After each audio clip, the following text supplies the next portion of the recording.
bigger, though, it gets harder to maintain that. Because the irony is, I never called myself a feminist in a single video until this past video, and it was as a joke.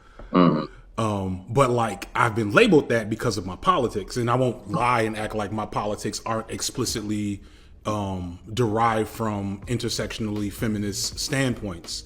But one of my earliest videos, and if anybody that's watching, you can go back and look. It's my 2,000K subscriber video. I explained that I don't like calling myself a feminist because of like the weight of that term.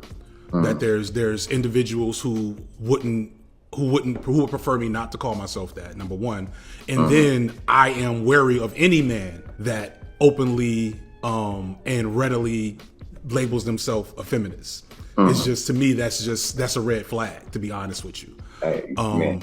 It's one of those things that seems like it makes sense until you run into some of these dudes in person and you're like, okay. Yeah, right. Yeah. And it's like the dudes I know that's really about representing for black people, representing for black women, representing for black men, etc., don't call themselves feminists. They rock with feminists in many situations. And they're not anti-feminists, but they know that labeling, especially for black men, becomes a precarious thing. And so that actually brings me to like, oh man, this has been like, too many things that I don't learn, at the risk of sounding arrogant, I haven't learned much since becoming a content creator. Right? It's like a lot of the stuff, like, and I'm older than most of the people in this space. I'm more educated than most people in this space. So like, I haven't learned a lot. I've learned some new names. I've accessed some new books, but there's not a few things that make me sit down and be like, you know what it is? It's not a few things. It's very few moments that I've had around making content where I'm like, babe, let me tell you what I was talking about earlier today. You know what I mean? Like, that's when you know something has penetrated you. And so when we talked, and then I wrote the script, and I had like an existential crisis about making the video that I'll get to later. And then I rewatched our interview while writing, and you started talking about the hegemonic drive element, and I was like, yeah, that's something I really don't have a good pin on. And then when the Andrew Tate stuff happened, it started to click, but it was too late for me to really like put it into the script.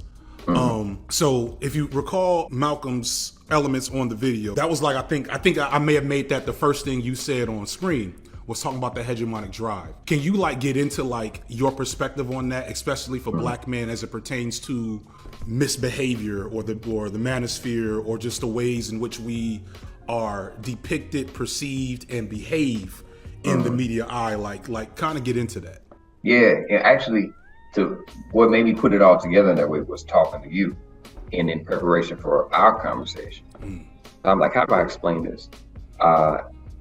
So I, in my history, moving across activism, coming from the counseling background, and now kind of in this nonprofit executive director space and advocacy space, I kind of like seen all the levels, or seen like a significant amount to be like, what's happening to position us this way. So when I was thinking about all of that in preparation for our conversation, I'm like, there's a force pushing this sort of content. People are demanding it, not unlike minstrelly.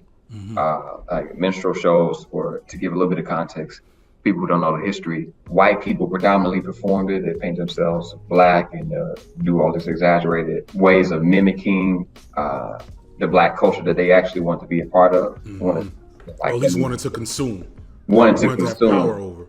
But minstrelly wasn't, or minstrel shows, it wasn't just white people. They also black people who paint themselves darker. And do the thing that white people wanted to see. So when I think about this sort of content and the sort of images of masculinity and maleness that white people want to consume, we live in we're a colonized people, and a society is dominated by Western ideas that, of course, produce colonization and slavery. They want to consume these type of concepts of black people. You can say to some degree men of color, but specifically black men that embody what they think we already are. And then for the men on the other side of it, that creates an avenue or lane for monetization, where I can make money from being this type of hyper masculine, hypersexual group, or this patriarchal overlord, because people want to see that. It's a demand for that. There's a conversation about capitalism that's there in this capitalism creating opportunities for us to survive by making us perform these sort of views of ourselves that are not actually realistic. But I was trying to figure out all that and pushing it together, and so I was like, oh, it's a hegemonic drive, because a lot of feminist writing talks about men and hegemonic masculinity, which I guess where I pull away from that is where they say all men operate from that. And what I'm saying is that is a drive, that's an inviting space for Black men in a lot of ways, because it confirms what they already think. So when we have these multitude of masculinities that we operate from, or having to have derived our own masculinity because we could not be be a part of the patriarchal structure that white people existed in, we have our own space, they still allow us to perform these things. So there's this drive socially, economically, to some degree, and entertainment as a whole, for us to be these things. So it's this drive and this pressure that, for example, the Lizzo and Aries Spears thing that's popping and that's hot. Lizzo was out, Aries Spears came out running his mouth about how much he hates Lizzo because she's a big Black woman. Right. No reason, unprompted. But when I looked at it, and this is also part of our discussions in my education about the Manosphere stuff, because I don't watch these dudes, they goofy. Like, like, it's just not, I've only seen bites, and it actually made me think differently around what the full weight of what they're saying is. But going back to Aries Spears, this man going in, talking about Lizzo, and I'm listening to his talking points.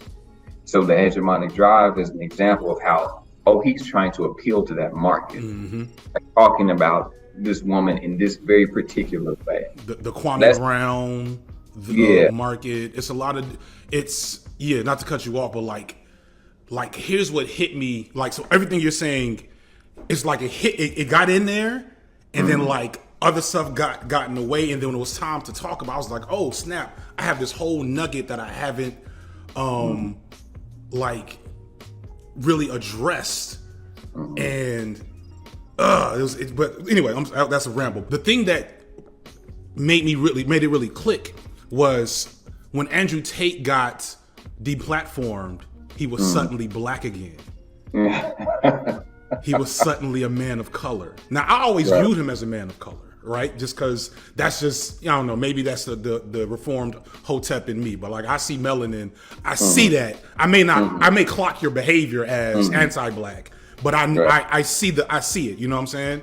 And then I started thinking about it. If we think about the biggest figures, at least on YouTube and in like social media, that are Manosphere, Red Pill, adjacent type figures, all of them are men of color, if they're not explicitly Black. Because we got Kevin Samuels, we got Fresh and Fit, we got Andrew Tate, but we also have guys like Hamza, who was South Asian. We have Roosh V from back in the day, who's also South Asian. And so, like, when that clicked with me, I was like, who is the white counterpart to this? And of course, there are white men that operate within these spaces, that say these awful things, etc. But in terms of like being explicitly manosphere, meaning that part of their appeal is masculinity. It's not just like I'm anti-woman or anti-person of color or anti-religious, etc. When their appeal is explicitly around this misogynistic framework and selling it back to other men, explicitly white men for a lot of them. Because people sleep on the fact that Kevin had a nice amount of white fans, and Kevin's the most Black of those figures. Every one of those other figures, Fresh and Fit podcast is at least half white. You know what I'm saying? And the Andrew Tate's people, and Sneeko, that's another one. Sneeko is Asian and Haitian, if I'm not mistaken. And he's like Andrew Tate's, your little clone at this point. All of these folks are men of color, and I couldn't think of a single white man to ever get to that level operating in the same stick. they're all men of color. And it speaks to the patriarchal element of white supremacist, capitalist patriarchy, whatever. And that to make money, society isn't interested in consuming that type of bad behavior from white men. Right. It's just not interested. Not at all. It just doesn't want to see that. It wants to maintain, Cleveland would call it the omnipotent administrator role for them. They can't see them as these, brutes that would abuse women. And like, I still haven't even, like, there's more to unpack there, like, to really figure out. But that was just a huge revelation to me when talking about this Manosphere stuff, because there's not enough race discourse in it, and especially the Manosphere part.